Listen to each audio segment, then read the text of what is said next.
Trahedya ang sinapit ng dalawang pamilya sa kasagsagan ng ulan sa Malapatan, Sarangani. Natabunan ng lupa ang kanilang bahay. 10 ang patay, kabilang ang 5 bata at isang senior citizen. Narito ang Frontline Report.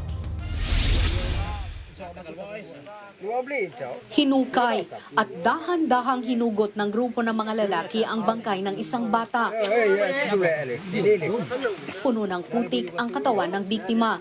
Isa siya sa miyembro ng dalawang pamilyang natabunan ng gumuhong lupa sa Sitio Fandao sa Malapatan, Sarangani. Sa litratong ito naman, makikitang nakahilera ang bangkay ng 4 na biktima, bata at babae.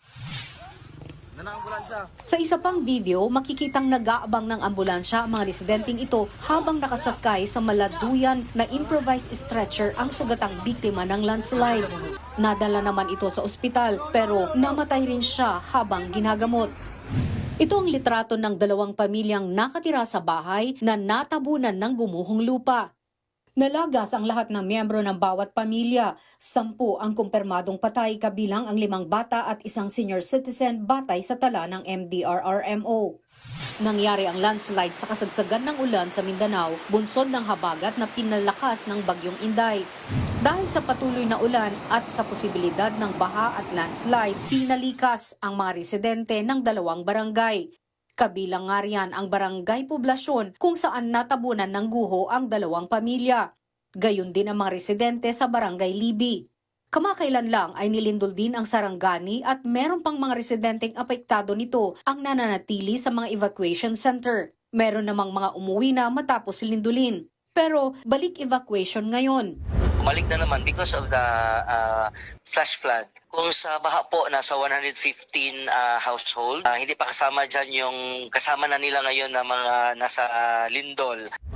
Sa ngayon, patuloy ang clearing operation sa coastal road ng bayan ng Malapatan. Nanawagan na rin ang kanilang mayor sa mga residenteng nasa landslide-prone area na huwag nang magmatigas pa at lumikas na. Sa barangay Datalbukal naman sa bayan ng Glan, nakuhanan din ang pag-apaw ng tubig sa ilog bunsod na rin ng malakas na buhos ng ulan. Meron ding nasirang bahagi ng steel bridge sa barangay Tikulab sa bayan naman ng Maitom. Nagbabalita mula sa Frontline, Margie Bentulan, News 5. Mga kapatid, Cheryl Cosing po. Maging maalam at may pakialam sa mga napapanahong issue at headlines. Mag-follow at mag-subscribe na sa social media pages ng News 5.